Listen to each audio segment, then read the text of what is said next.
Bonjour et bienvenue dans cette vidéo consacrée à l'omnibus Conan le Barbare, paru chez Panini Comics et disponible un petit peu partout au prix de 70€.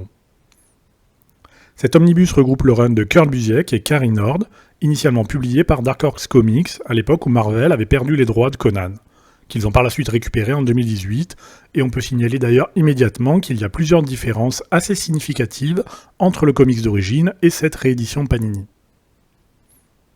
La première différence, et la plus évidente, c'est que l'ordre de parution initial n'a pas été respecté. Panini Comics, et Marvel a fait la même chose avec l'Omnibus US, a réarrangé les épisodes afin d'avancer ceux retraçant l'enfance et l'adolescence de Conan de façon à ce que l'Omnibus suive de manière plus linéaire l'histoire de la vie de Conan, en commençant donc bien évidemment par sa naissance. Une autre différence qui cette fois est beaucoup plus ennuyeuse, c'est que les couleurs semblent clairement plus ternes par rapport à celles de la version originale. Il y a peut-être eu un souci lors de la récupération des planches d'origine auprès de Dark Horse Comics, mais bon, toujours est-il que c'est vraiment embêtant parce que ça rend cette version assez nettement inférieure. Quand on met les deux côte à côte, ça se voit comme le nez au milieu de la figure, et c'est assez difficile de retourner à l'omnibus Panini une fois qu'on a goûté au TPB US. On dirait que le comics est passé à la machine. Au niveau des différences qui fâchent, on peut parler aussi de la traduction, qui fait clairement perdre en immersion et change souvent le ton général du comics. Rien que sur les 2-3 premières pages, on peut noter de légères variations, qui n'ont l'air de rien a priori, mais qui, en réalité, sont le reflet d'un véritable mépris, aussi bien pour les comics d'origine que pour les lecteurs.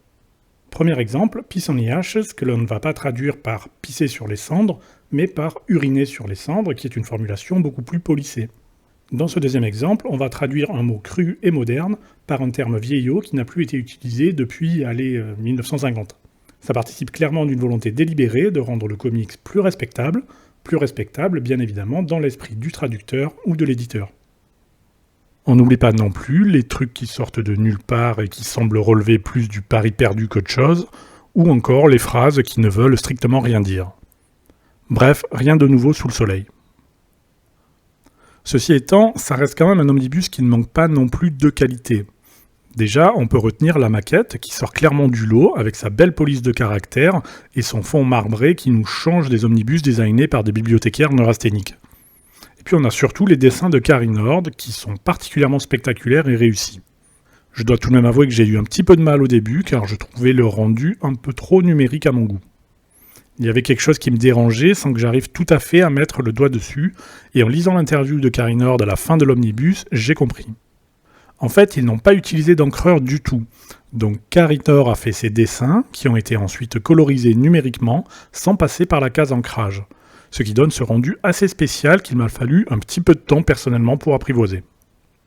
On peut d'ailleurs saluer le travail de Panini à ce sujet, qui a repris les très nombreux bonus de l'Omnibus US, et notamment tous les textes, forwards et compagnie. Ça, c'est quelque chose que personnellement j'apprécie beaucoup.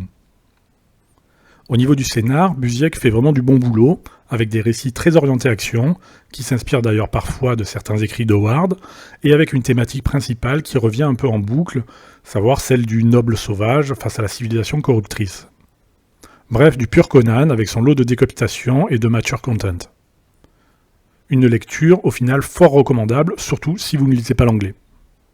Merci et à bientôt. La prochaine vidéo sera, je pense, consacrée à l'Omnibus Ultimate Spider-Man volume 2 lorsqu'il sortira début janvier.